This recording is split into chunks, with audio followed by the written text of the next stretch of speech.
Hello everyone, welcome back to channel. In today's video, we are going to learn one of the most important concepts in data engineering. Whether you want to become a data engineer, data analyst, big data engineer, ETL engineer, Databricks engineer, understanding the data frames is absolutely essential. In the real world project, almost every data processing task involves the data frames. By the end of this video, you will learn what is the data frame, why data frames are so important, how to create the data frames, how to read the CSV files from the data frame, and understanding the schema on the data frames, and filter the data on the data frames, and how to add and modify the columns on the data frame, and how to handle the duplicates on the data frames, and aggregate the data on the data frame, grouping group by operations with real world interview questions. Let's get started. What is data frame? A data frame is a distributed collection of data. It is organized into the rows and columns. Like in the data frame, data is organized into the rows and columns. Like looks like Excel sheet, SQL table, pandas data frame. Look at this simple example. Here I have the columns ID, name, and city with values 1 and 2, John and Mike, New York and London. Here I have the two rows. Data is organized into the rows and columns. This is a simple example of the PySpark data frame. Suppose I have the 10 million rows. To process the data, to process the 10 million rows, the PySpark is divided the rows into the based on the nodes. Suppose I have the 10 million rows with the 4 nodes. Now the PySpark data frame is divided the data into 10 millions by 4 equal to 2.5 million rows. Each and every node handle the 2.5 rows and process the data. Looks like Python data frame processes the data and the distributed across the multiple missions. That's why Python data frame is faster than the others. The main advantages of the Python data frame is faster processing, optimized query execution, and also support the SQL and also easy transformations and better memory management. In this Spark section, first we need to create the Spark section. Spark section is the entry point for the programming. Without creating the Spark section, we can't create the data frames. Let's create the Spark section. To create the Spark section, first of all, we import this Spark section. Import this Spark section from PySpark.sql. For importing this Spark section, we need to create the object for the Spark section. To create the object for the Spark section, we need to write the code like Spark section dot builder dot app name. Here in the app name, you can specify any of the name, like it displays the name of that window, and get or create. If Spark section is already Spark object is already created, it will get the object from the existing one. If object is not created, it will be create the object. We can use this Spark object for creating the data frames. Actually, here I am using the Databricks for the programming. I already explained in the previous video how to create the account in the Databricks. So if you are not watch this video, let's watch the previous video to create the account in the Databricks. We can see the how to create the data frame manually. To create the data frame, like I will create the one list. In the list, I will create the 3 tuples. Looks like I need the three rows. See here, Databricks automatically provides some intelligence based on our data. So we can use the intelligence if you want. Like this, I create the one list. That list I assign to data variable. This we can consider as the rows. Another variable for the columns. 3 columns here. For these 3 columns, I will declare the column names in the column variable. based on our data, it's already shown the column names as well. Looks like Databricks is very powerful. Based on the previous, it will automatically provide the intelligence. Now I create the data frame by using the Spark object. Spark object I created in data frame. Data frame I have the two variables, one for data and schema. For the data, I pass the data variable. For the schema, I pass the column variable. Let's see how it will shows the data. Dev.show function showing the data frame. To run the data frame, we need to click run cell button. Let's see what happened. Okay.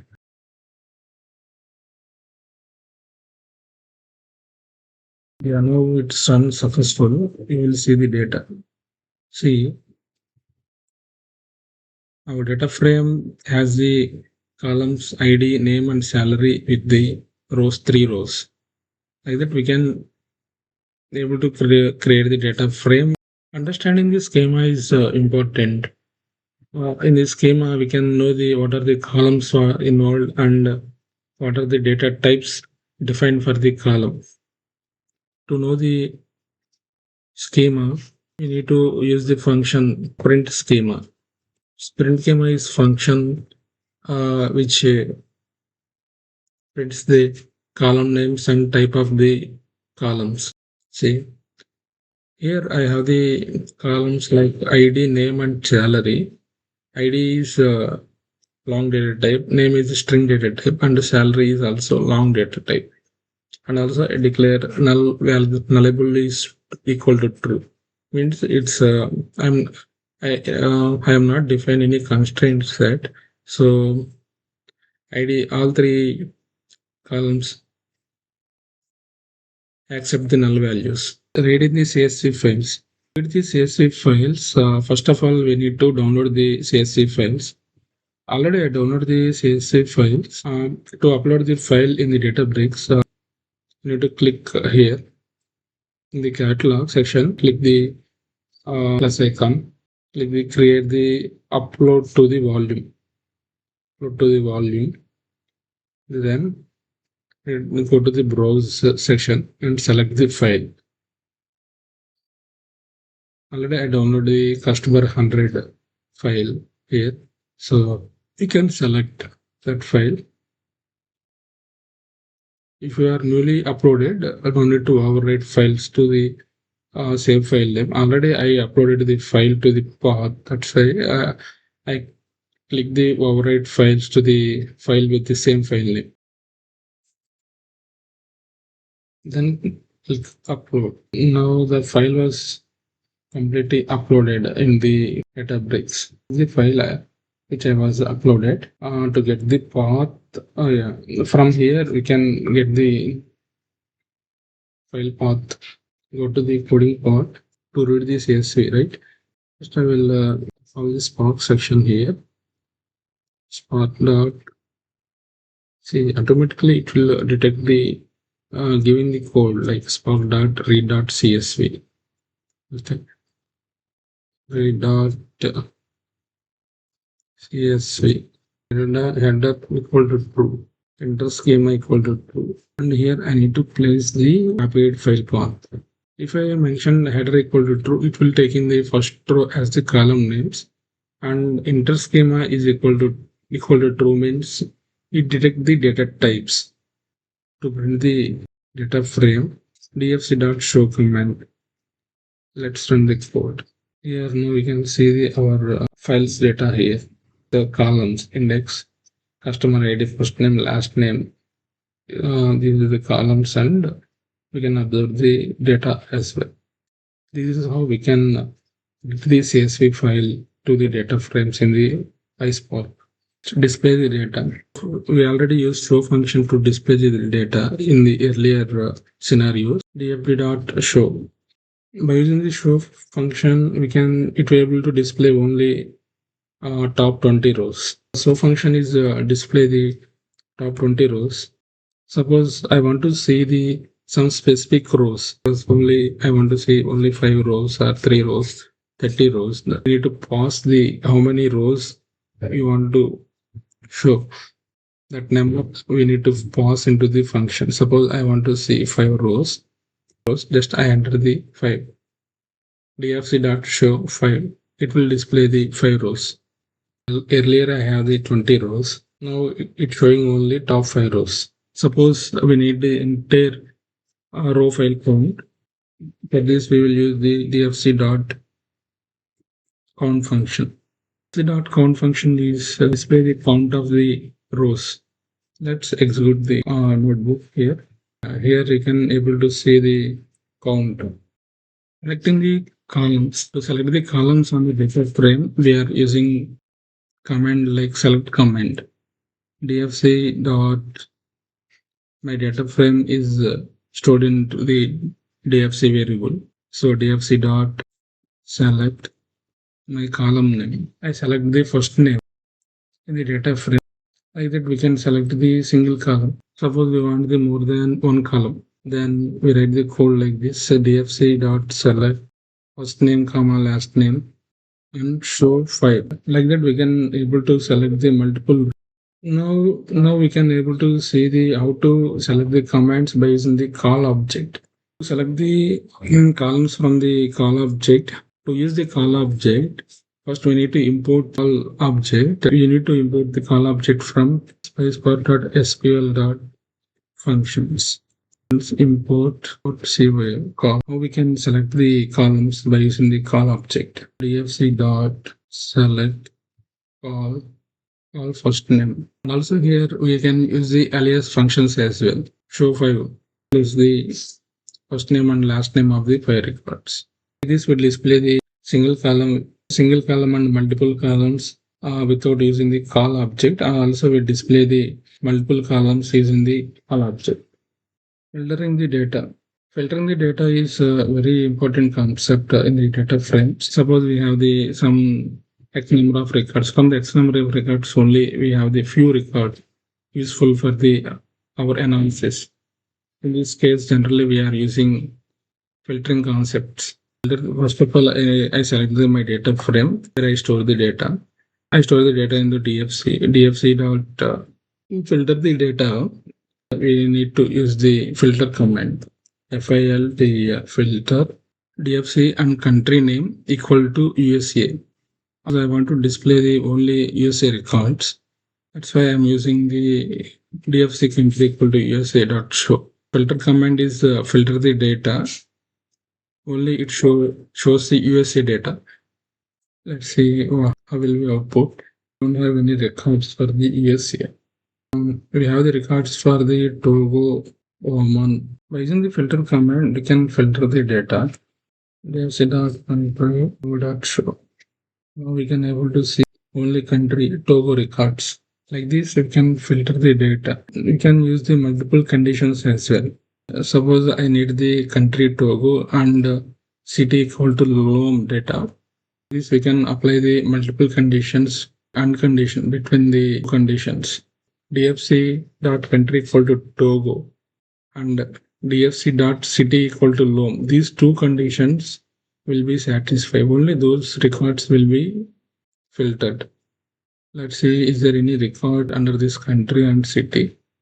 With the Lom, we don't have any records. We have the records with this South Junamont. This we need to analyze the data. Analysis is very important for the data engineering or Databricks engineer or any data engineer. Analysis is very important. Analysis and understanding the business logics. This is the very important. Now let's run. Now you can able to see the country name with the Togo and city. South Junamont. Like this, we can pass the multiple commands into the filter function. New column is one of the basic important concept in the data frame. In some scenarios, like we have the salary column, the customer wants to calculate the bonus to give the employees. So based on the existing column like salary column, we will calculate the bonus and edit that bonus column to the existing columns. That is one of the scenario. And other scenarios like suppose we have the existing columns like first name and last name. Customer wants the full name. So we can calculate the concatenate both the first name and last name and generate the full name. Like a full name, we need adding to the existing framework. We have the data frame like for DFC. I want to add the new column. With column is a function. Based on this, we can add the new columns to the data frames. Suppose I have the columns like first name and last name, and from these columns, I need to generate the full name. So I create the full name like a new column. Here I need to concatenate like first name and last name. So I use the concat function to concat the both the first name and last name. So I use the concat function. I need to import the concat function from the PySpark function. So concat call of first name, concatenate the last name. Here I need to maintain the some space between the first name and last name. So I am using the lit function to give the space between the first name and last name. I need to import the lit function. Entire function I need to assign to data frame. Then only the new column will be added to the data frame. After assigning the data frame, then I want to show the top 5 records. So DFC dot show 5. It will be show the top 5 records. Here we can able to see the full name, like column values. Like here the first name is Cheryl and Baxter is the last name, and it will be generated like full name with the some spaces. Like this, we can able to add the new column to the existing data frame. I use the concat function, right? We can also use the concat underscore ws. So first of all, we need to import the concat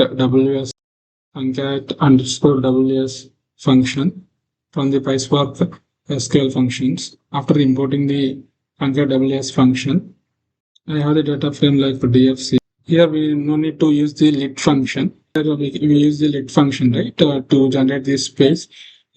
But but in the concat underscore ws, we no need to use the lit function. We can use the pass the delimiter in the as the first parameter. In the second parameter, we can pass the first name, and third parameter pass the last name. Entire code we need to assign to the DFC dot show.